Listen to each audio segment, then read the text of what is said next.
Hi, welcome to Moor Television. I'm Dr. Lucy.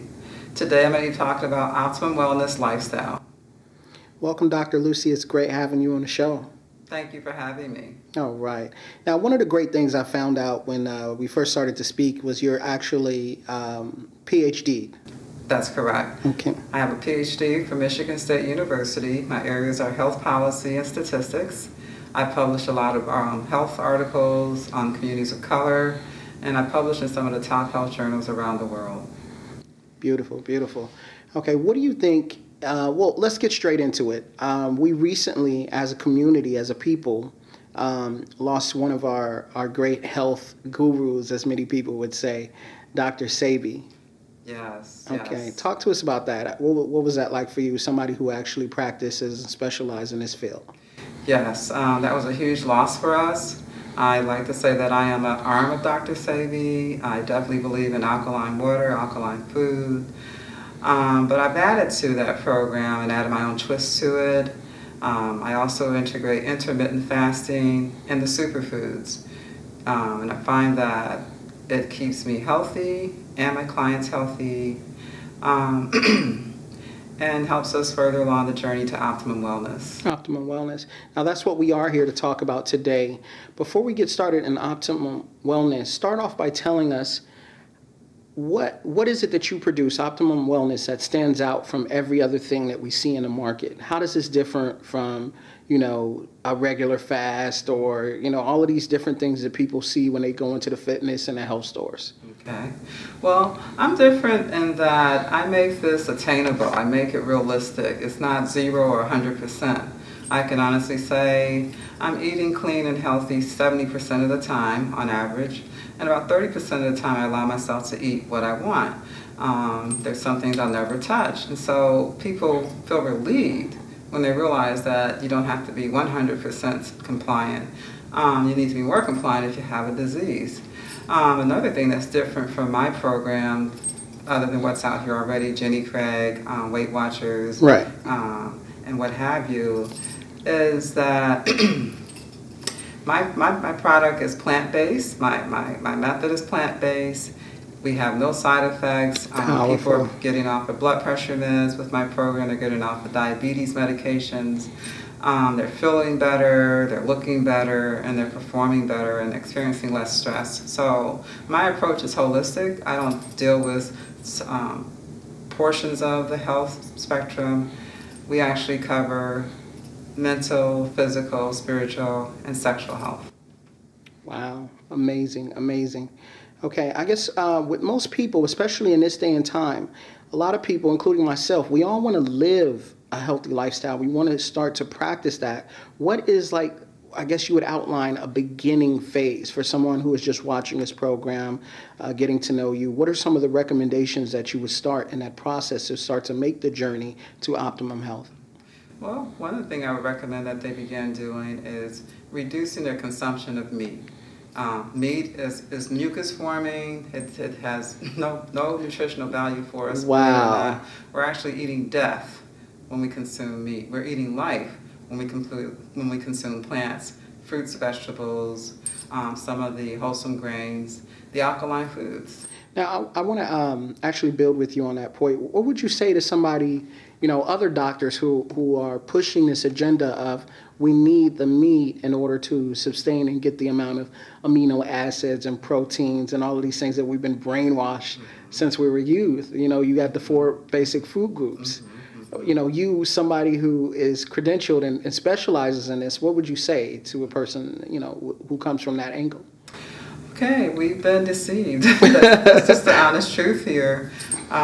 We've been taught to be gluttons. We've been taught that, yes, we need meat for protein and amino acids, when if you think about it, these animals that we're eating for the protein, where are they getting their protein from? Wow. They're eating the greens. Right. The cows, they're eating grass, They're eating sunshine. That's where our protein comes from. So go straight to the source. To the source, right? Okay, and in your study and your research with your people who have gotten off of diabetes, I guess the thing that it stems from, and you also hear Dr. Umar talk about this. I'm not speaking from something that I read in a book. You're actually doing these things. You're getting people off the diabetic medicine and everything. So speaking from that degree, from that methodology, what I guess what would you say is a key thing for somebody who is diabetic that they immediately should start cutting out to get to this program? Sugars, the white sugar. You want to get on to wean yourself off of sugar. Get on agave, coconut palm sugar. They're both low on the glycemic index. I find that my diabetic clients can consume that. It doesn't affect their blood sugar level. And it helps them transition from the sweets to your more healthier plant-based sweets. Okay, all right. Now, okay, let's have some fun with it. You know, we don't want to do a serious interview. This is Moor TV. We want to lighten it up a little bit. Okay. Talk to us about what you do in a daily life. You know, what is a day in a life with Dr. Lucy? My Soleil in, I have my liquid breakfast. That's what I call it. I get my superfoods in first thing in the morning. So after the Soleil, I go ahead and have some liquid chlorophyll. Then I have my chia seeds with alkaline water. I take my taurine, which is great for my brain. And then I sit down and I meditate for 20 minutes. After I meditate, I do some yoga exercises to get oxygen in us, inside myself. Oxygen actually detoxes us as well. Wow. And most of us are not breathing properly to get the adequate oxygen that we need Right. to be healthy. Then after that, I do my weightlifting exercises. Mm-hmm. Start my day. That's my win first thing in the morning, my self-care. A lot of us are neglecting self-care. And that's really crucial in order to take care of our loved ones and fulfill our dreams. First, we need to take care of self. self. Right. I'll testify to that. So to get back to that. Now, you know, this was one of the questions when, you know, we asked people, you know, what they wanted us to ask you was how important is exercise and exercising. You see these people in the gym and they're going hard and they're putting all the strain and resistance.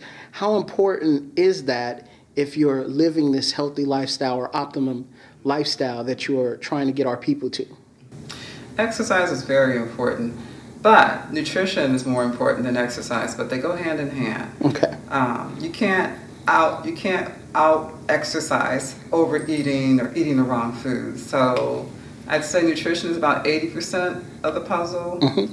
Physical activity is 20%. I like to say physical activity because that sounds less strenuous and like more fun than exercise. Uh-huh. That sounds kind of heavy. Mm-hmm. And what I recommend is doing something you like doing. If you like dancing, dance. You know, if you like gardening, garden. If you like walking, because if you do what you like doing, Mm-hmm. you're more likely to make it a habit and continue doing it. Let your food be your medicine, no excedrin, strictly herb generates from the sun, cause I got melanin and drink water, 8 glasses a day, cause that's what they say. They say you are what you eat, so I strive to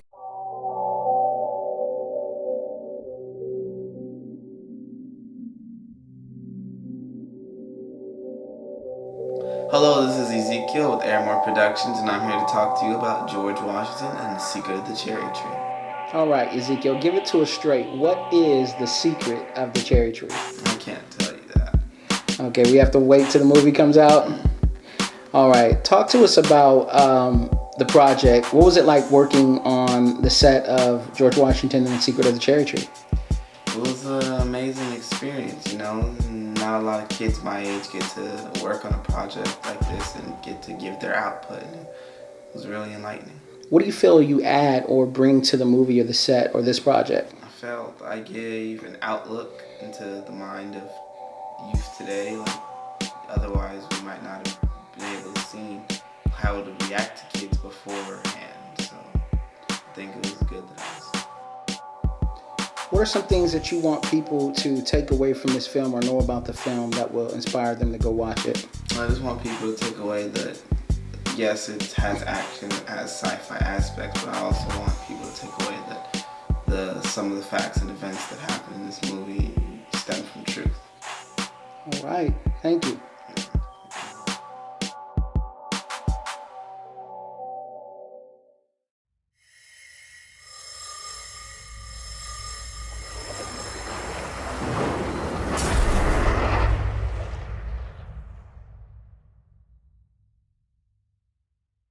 What if our founding fathers were in possession of a secret? A secret that, if revealed, would expose all the lies in American history. A secret that the members involved took a blood oath to keep hidden. What if all the evangelical and Christians in this country woke up and read the United States of America, Tripoli Treaty, Article 11? What is the real history behind the secret letter of George Washington? Why is America's oldest and unbroken treaty with Morocco of all countries? And who are the Moors? What is the mystery, the history, and the secret of the cherry tree? On December 25th, the lie ends where it begun.